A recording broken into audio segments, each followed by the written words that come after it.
Welcome back to Los Angeles, California for the Pro League Season 2 LAN Finals. Joining me this time is Dupreeh from Question Mark, who just beat Team Na'Vi in their Group A deciding game. So they've gone through now to the quarterfinals, right? Semi-finals from here. Yeah. So, Dupreeh, good to be over here in California? Yeah, love it. I always enjoy being in the States. I think it's like only my third time, but apart from that, I really like it. Everyone's so humble over here, and obviously, like, there's good food and stuff like that. And everything's just like really nice. So I really like it here, definitely. Everybody's super polite. Oh yeah, definitely. Is this your first time to the West Coast? Well, we went to San Jose, so that's basically on the West right. Coast as well. So yeah, well, that's my second time then. Yeah. Okay, and then the other one would have been Texas, right? The SEA LAN? No, that was MLG in Aspen. Oh, okay. Oh, I don't even know where it is. It's like in the middle or something. Yeah, like Colorado, right? Yeah, Denver or something. Yeah. All right, so you've really got around. I'm not that good with geography, but yeah.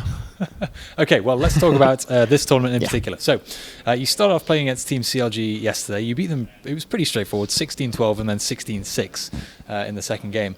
Was that quite a nice introduction to the tournament, do you think? Do you feel like you've got CLG's number? Well, I definitely felt that we were the better team that day. Yeah. Also in general.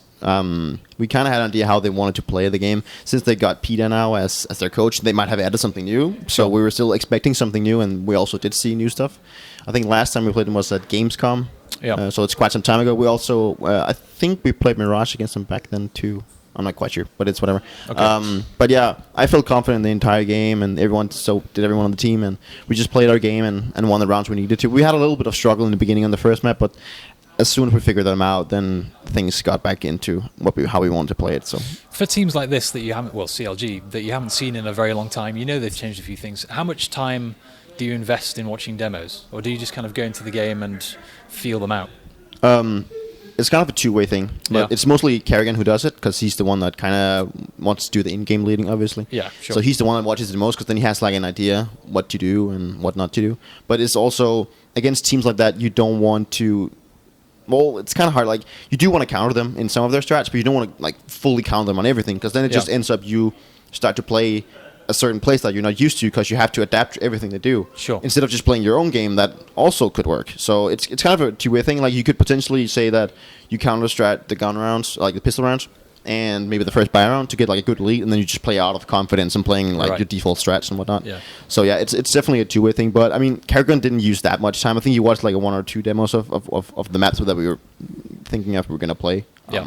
But apart from that, not that much. We just play our own game mostly. Okay, well, of course, that must have worked, because you made light work of CLG, and then, of course, came through today to play Na'Vi. So, first map was Train, that was 16-12, and you guys had a hell of a opening to that game. You were up like 9-0 to begin with, right? But then things came back and got a little bit closer. Were you concerned when Na'Vi started coming back? Because they moved over to CT side, right? That was the issue. We knew that we had to get a really good CT side to be able to actually win the map, because we know that Na'Vi is probably at the time a better team on Train than we are. Sure. When it comes to playing CT, especially on LAN, it's so much about confidence and breaking the other team, like how the other team wants to approach. And we saw that Guardian did not get a single entry pick with their op for the first like 7 or 8 rounds. Yeah. So that meant a lot to them, because they live off that, getting the entry pick with the Guardian, then they played slow game and then outplay the rotations. They couldn't do that simply.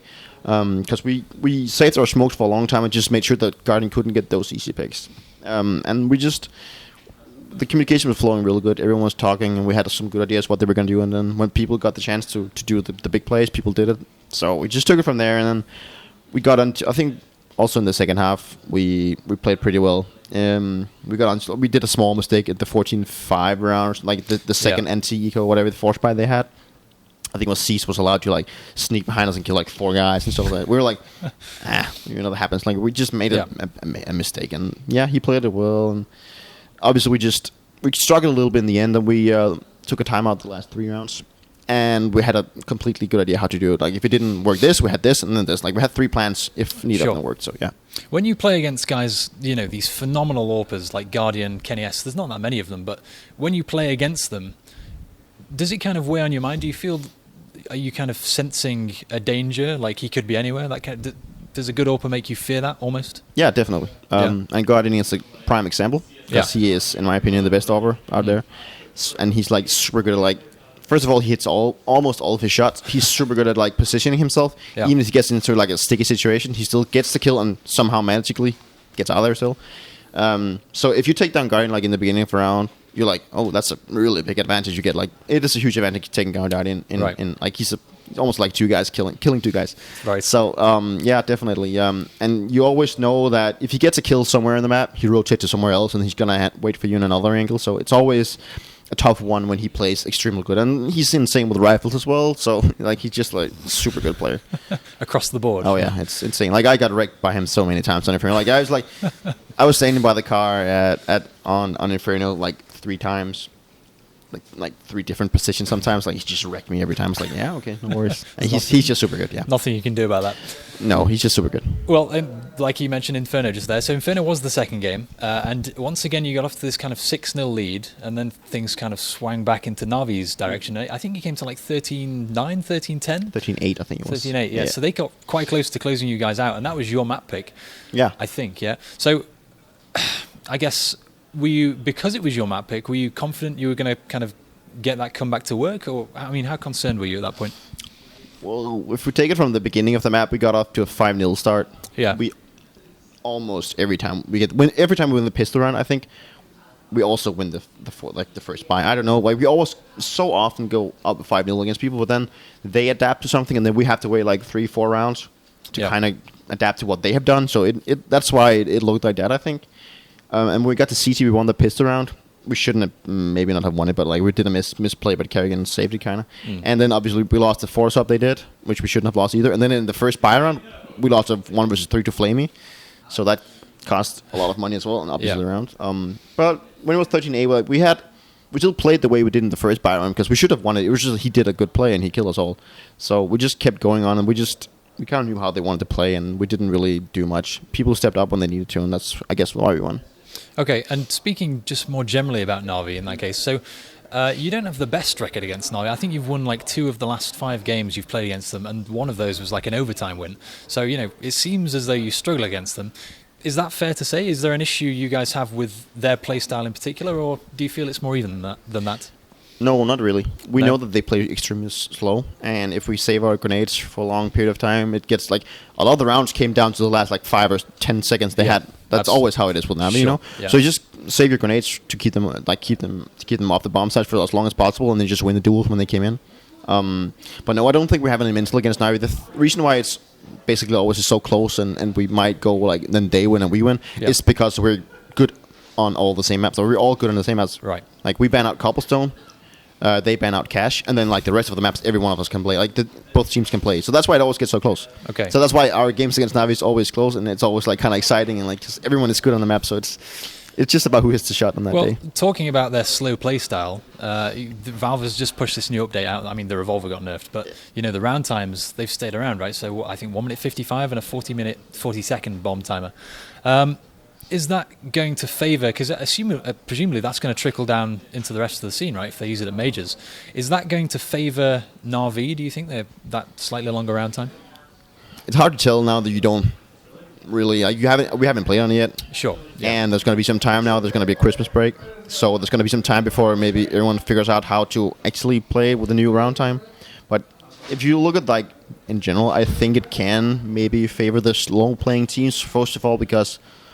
they can wait out the smokes a lot more than they already do. And obviously as well, the retake bomb timer is longer, so they have more time to like make... Like that's what Na'Vi I think do. They make a lot of like stacking. Like let's say it's a 3-on-3 situation. Sure. They decide to go 3 guys on the same bomb site, and then they got to another bomb site. Usually they would have like 5 or 10 seconds less to go there and defuse the bomb. Yeah. But now they have that added, so they can actually just... It kind of pays off. You can do it. Like it's no worries unless you just have, like if you still have the grenades, you can still do it. Yeah. So I'm gonna be curious to see how it's gonna work out. But in some way, I could see it work out for them. But time will tell. Yeah. Well, I guess we'll see in January or February next year, right? Yes. I have a couple of more questions before I let you go. Go for it. The first one is regarding your organisation, because you are here as Team Question Mark, or I guess just Question Mark, right? Yep. How much, if anything, can you tell us about what's going to be happening with you guys in future? I was about to say it's a secret, but it's getting kind of boring now in my optic, So Yeah. Oh, another one. No, I'm kidding. We have an organization. Okay. But that's all. So are you waiting to sign a contract, or is it signed but it doesn't take effect for a while? I don't know. Okay. It's No- it's no- secret. Like, I don't know. I can't tell. I Okay. can just say that we have an organization, but that's all. Okay, very secret. Yes. Last question. What are you guys going to be doing for the rest of the day? You've got some time off now, right?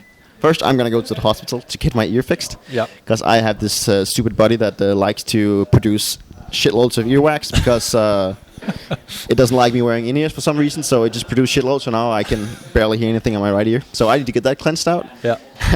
Which sucks. Yeah. Doesn't sound particularly No, nice. it's terrible. Like, I hate my body so much. Like, whatever. Otherwise, we're just gonna have some good food. Hopefully, go out and chill, lie at the hotel, watch the other games probably. Yeah. We don't know our opponent before tomorrow, so it's kind of limited what we like. We can maybe like just make an assumption who's gonna win. Sure. And who we're gonna face and what maps we're gonna play. We're probably gonna do that. Kerrigan is gonna work on that.